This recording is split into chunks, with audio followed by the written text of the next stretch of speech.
ঘাটতি রয়ে গেছে, আল্লাহ রাসূল বলেন فإن تقاضى من فريضته شيء قال رب عز وجل انظروا هل لعبدي من تطوع فيكملوا بها ما انتقص من الفريضة ثم يكون سائر عمله على ذلك।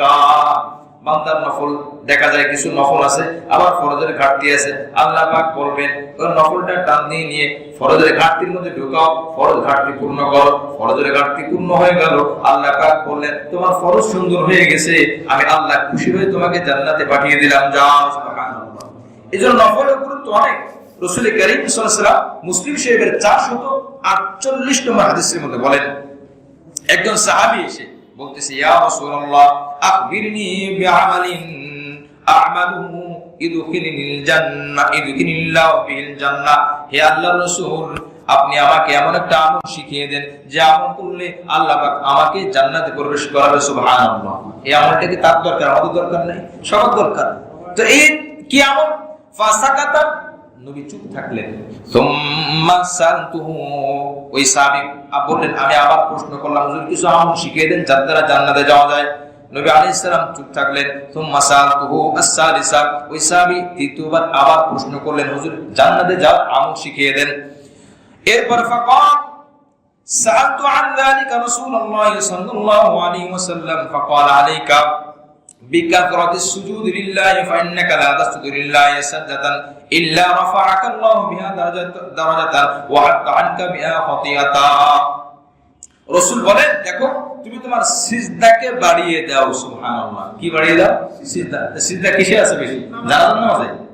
জানাজার নামাজে? কোন নামাজে? নফল নামাজে। আচ্ছা বলেন সিজদা বাড়ানোর অর্থ কি ফরজ নামাজ বাড়ানো? আপনি যদি ইশার নামাজ 5 রাকাত পড়েন নামাজ হবে? ওই পিছনের 4 রাকাত শুদ্ধ নষ্ট হবে। মাগরিবের নামাজ যদি আপনি মুহাব্বত করে 6 রাকাত, যা নামাজ তো আল্লাহর জন্য, 3 রাকাত আল্লাহর জন্য, 6 রাকাত আল্লাহর জন্য, একসাথে 3 রাকাত পড়ব, নামাজ হবে? তাহলে নফলের মধ্যে সিজদা বাড়ানোর সুযোগ আছে। সিজদা যেহেতু বাড়াইতে বলছেন নবীজি, হাদিস লাগাই দিই, মাগরিবের নামাজে 3 রাকাত নামাজে 6টি সিজদা, আমি 3 রাকাত নামাজে 12 সিজদা দেব। বলেন সিজদা দেওয়াটা কি খারাপ কাজ? সিজদা দেওয়া খারাপ কাজ? তো আমি মাগরিবের 3 রাকাত নামাজে 6টা সিজদা না দিয়ে আমি 12টি সিজদা দেব, তো বাহ্যিকভাবে তো খারাপ কাজ না, কিন্তু ওই নামাজ হবে? হবে না। তার মানে সিজদা বাড়ানোর সুযোগ আছে ফরজের মধ্যে? নাই। তো নবী বললেন কেন সিজদা বাড়াও? নবী বললেন সিজদা বাড়াও, এর মানে হলো নফল নামাজ বেশি বেশি পড়ো। নফল নামাজ যার বেশি বেশি হবে, সিজদা তার বেশি বেশি হবে। সুবহানাল্লাহ। যার নফল বেশি বেশি হবে, সিজদা তার বেশি বেশি হবে। আল্লাহ রাসূল বললেন তুমি ফাইন্নাকা লা তাসজুদু লিল্লাহি সাজদাতান ইল্লা রাফা'াকা আল্লাহু বিহা দারাজা, তুমি একটা সিজদা দিবা, আল্লাহ পাক বলেন তোমার মর্যাদা আমি এক ধাপ বাড়িয়ে দিলাম। সুবহানাল্লাহ। বান্দা আরেকটা সিজদা দিল, আরেকটু বাড়িয়ে দিল, আরেকটা সিজদা হলো, আরেকটু বাড়িয়ে দিল, আরেকটা সিজদা দিল, আরেকটু বাড়িয়ে দিল, 100 সিজদা দিল, 100 মর্যাদা বাড়লো, 1000 সিজদা হলো, 1000 মর্যাদা বাড়লো। সুবহানাল্লাহ। 1 লাখ সিজদা 1 লাখ মর্যাদা। হাসরের মর্যাদা দেখে মানুষ আফসোস করবে, হায় একই সাথে চলাফেরা করছি, তার মর্যাদা 1 লক্ষ উপরে আর আমার মর্যাদা 1 লক্ষ উপরে। কারণটা কি? আমিও তো ফরজ পড়েছি, সেও ফরজ পড়েছে, আমি তো ফরজ কোনোদিন ছাড়ি নাই। দেখা যাবে ওই বান্দা সিজদা দিয়েছে 100টা, 1 লাখ বেশি, এই জন্য তার মর্যাদা 1 লাখ বেশি। সুবহানাল্লাহ। আর আমি 1 লাখ সিজদা দিই নাই, এই জন্য আমার মর্যাদা বাড়ে নাই। রাসূল বলেন ওয়া হাত্তা আনকা বিহা খাতিয়া, শুধু মর্যাদা বাড়বে না তা, বান্দা একটা সিজদা দিবা, তোমার আমলনামা থেকে একটা করে গুনাহ মুছে দেওয়া হবে। সুবহানাল্লাহ। তাহলে নফল নামাজের গুরুত্ব আছে নাকি নাই? বলেন অবশ্যই আছে। রাসূল কারীম সাল্লাল্লাহু আলাইহি ওয়াসাল্লাম বুখারী শরীফের riwayat, খুব গুরুত্বপূর্ণ একটা হাদিস, 6502 নম্বর হাদিস। আল্লাহ রাসূল বলেন ইন্নাল্লাহ ক্বালা, আল্লাহ তাআলা, এটা হাদিসে কুদসি। হাদিসে কুদসি মানে যেটা সরাসরি আল্লাহ থেকে শব্দটা শুধু নবীজির। হাদিসে কুদসি যে হাদিসের মধ্যে দেখবেন আছে ক্বালাল্লাহু তাআলা, আল্লাহ পাক বলেছেন। এটা আল্লাহ পাক বলেছেন 2 জায়গা হয়, এক হলো কোরআনে হয় আর এক হলো হাদিসে হয়। সরাসরি যদি কোরআনে হয় তাহলে কোরআন, আর যদি সেটা হাদিসে পাওয়া যায় এটা হাদিসে কুদসি। তো আল্লাহ পাক বলেছেন আর রাসূল বলেছেন, দুইটার মধ্যে এতটুকু পার্থক্য। আল্লাহ পাক বলেছেন এটা হাদিসে কুদসি, যেটা আল্লাহ থেকে সরাসরি। তো এই আমি এখন যে হাদিসটি পড়বো বুখারী শরীফের 6502 নম্বর হাদিস, 6502 নম্বর হাদিস। এই হাদিসের মধ্যে আল্লাহ রাসূল বলেন ইন্নাল্লাহ ক্বাল, আল্লাহ পাক বলেন মান আদালি ওয়ালিয়ান ফাকাদ আযানতুহু বিল হারবি, যে ব্যক্তি আমার কোন ওলির সাথে, আমার কোন বান্দার সাথে বিদ্বেষ রাখবে, আমার কোন বান্দার সাথে শত্রুতামি করবে, দুশমনি করবে, আমি আল্লাহ তার বিরুদ্ধে যুদ্ধের ঘোষণা দিলাম। জোরে বলে নাউযুবিল্লাহ। আপনি কি মনে করেন কথাটা? সুদ খাওয়া কি পরিমাণ গুনাহ? কোরআনের মধ্যে আল্লাহ পাক বলেন فإن لم تأذنوا فأذنوا بحرب فإن لم تفعلوا فأذنوا بحرب من الله। যদি কেউ সুদ খায়, সুদ খাওয়াটা চরম পরম গুনাহ। আল্লাহ তাআলা বলেছেন সুদ যে ব্যক্তি খাবে, আমি আল্লাহ স্বয়ং নিজে তার বিরুদ্ধে যুদ্ধের ঘোষণা দিলাম। তার সুদ ভয়াবহ একটা বড় কারণ হলো আল্লাহ যুদ্ধের ঘোষণা দিয়েছেন। এবার চিন্তা করেন, যে ব্যক্তি আল্লাহর ওলি, আল্লাহর খাঁটি বান্দা, আল্লাহর হুকুমগুলো বাহ্যিকভাবে সব মানে, সেও কি আল্লাহর ওলি না? আচ্ছা, আল্লাহর ওলির পরিচয় কি হাদিসের শেষের মধ্যে আমরা পেয়ে যাব? আল্লাহর ওলির সাথে, আল্লাহর কোন খাঁটি বান্দার সাথে যদি কেউ বিদ্বেষ রাখে, যদি কেউ দুশমনি করে, আল্লাহ পাক বলেন আমি তার বিরুদ্ধে যুদ্ধের, আমি নিজে আল্লাহ, ফেরেশতা দিয়ে না, মালাকুল মউত দিয়ে না, নবী দিয়ে না, মুসলমান দিয়ে না, আমি নিজে আল্লাহ পাক তার বিরুদ্ধে যুদ্ধের ঘোষণা দিলাম। নাউযুবিল্লাহ। ভয়াবহ কথা। মান আদালি ওয়ালিয়ান ফাকাদ আযানতুহু বিল হারবি ওয়া মা তাকাররাবা ইলাইয়া আবদি বিশাইইন আহাব্বা ইলাইয়া মিম্মা ইফতারাতু আলাইহি। বান্দা ফরজ নামাজের মাধ্যমে আমার নৈকট্য অর্জন করে, তবে ওয়া মা যালু আবদি ইয়াতাকাররাবু ইলাইয়া বিন নওয়াফিল হাত্তা উহিব্বুহু।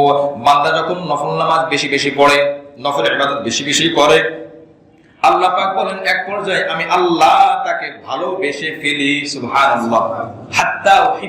হাত্তা উহিব্বাহু, আমি আল্লাহ তাকে ভালোবেসে ফেলি। কি করতে করতে? নফল করতে করতে। তার নফল পড়ার গুরুত্ব আছে নাকি নাই? আল্লাহর ভালোবাসা দরকার নাই? আল্লাহর ভালোবাসা দরকার হয়, তার নফল কেন ছাড়বো? নফল ছাড়ার মধ্যে আল্লাহর ভালোবাসা নাই, নফল ধরার মধ্যে আল্লাহর ভালোবাসা আছে। আল্লাহ নিজে বলেন তোমার আমাকে ভালোবাসা লাগবে না, নফল ধরো, হক আদায় করো, আমি আল্লাহ তোমাকে ভালোবাসবো। সুবহানাল্লাহ। এরপর রাসূল বলেন ফাইদা আহবাবতুহু, প্রশ্ন কেমন যেন আল্লাহ, আপনি যদি কাউকে ভালোবাসেন তাহলে কি হয়, কি লাভ হয়? আল্লাহ রাসূল বলেন, আল্লাহ পাক বলেন আমি যখন কোন বান্দাকে ভালোবেসে ফেলি, কুনতুস সামউহু আল্লাযী ইয়াসমাউ বিহি, আমি ওই বান্দার কান হয়ে যায় যে কান দিয়ে বান্দা শুনতে থাকে। সুবহানাল্লাহ। আল্লাহ পাক বলেন আমি তার কান, আমি আল্লাহ তার কান হয়ে যায় যেই কান দিয়ে সে কি করে, শোনে। ওয়া কুনতুম, এরপর রাসূল বলেন ওয়া বাসারাহু আল্লাযী ইউবসিরু বিহি, আমি আল্লাহ তার চোখ হয়ে যায় যেই চোখ দিয়ে বান্দা দেখে। সুবহানাল্লাহ। এরপর রাসূল বলেন ওয়া ইয়াদাহু আল্লাযী ইয়াবতুশু বিহা, আমি আল্লাহ ওই বান্দার হাত হয়ে যায় যে হাত দিয়ে বান্দা ধরে। সুবহানাল্লাহ। 4 নম্বর ওয়া রিজলাহু আল্লাতী ইয়ামশি বিহা, আমি ওই বান্দার পা হয়ে যায় যে পা দিয়ে বান্দা চলাফেরা করে। সুবহানাল্লাহ। ওয়া ইনসানানি লাউতিয়ান্নাহু, বান্দা আমার কাছে তখন যা চায়, জবান দিয়ে চাইছে, বান্দার জবান দিয়ে চাওয়া মানে আল্লাহ জবান দিয়ে চাওয়া, বান্দার চোখ দিয়ে তাকানো মানে আল্লাহর চোখ দিয়ে তাকানো।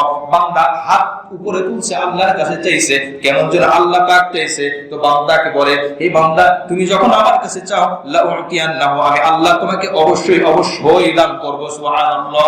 এরপরে আল্লাহ রাসূল বলেন ওয়ালা ইন ইসতাআযানি লাউঈযান্নাহু, বান্দা যখন আমার কাছে কোন বিপদ থেকে মুক্তি চায়, আল্লাহ আমি একটা বিপদে পড়ছি, আমি জাহাজে আছি, জাহাজটা ডুবে যাচ্ছে, আমি অন্ধকারে আছি, আমি বিপদের মধ্যে আছি, শয়তান আমাকে ধরে ফেলেছে, আপনি আমাকে মুক্তি দেন। আল্লাহ পাক সাথে সাথে বলেন আমি তোমাকে মুক্তি দিয়ে দিলাম। সুবহানাল্লাহ।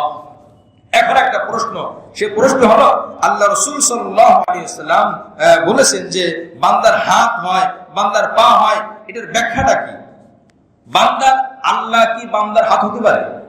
বললেন যে হাদিসের মধ্যে, তার মানে বোঝা গেল এই হাদিস বোঝার জন্য কি অনুবাদ যথেষ্ট না ব্যাখ্যা লাগবে? ব্যাখ্যা লাগবে না? হাদিস যদি বোঝার জন্য ব্যাখ্যা লাগে, কোরআন তো আরো লাগবে। কি বলবো ঠিক কিনা? এই জন্য তো কোরআনের তাফসীর মজলিস, এটা কিন্তু কোরআন অনুবাদের মজলিস না। অনুবাদ দিয়ে বোঝা যাবে না, অনুবাদ দিয়ে আমল করা যাবে না। হ্যাঁ, জ্ঞান অর্জন হবে, পূর্ণ জ্ঞান অর্জন হবে না।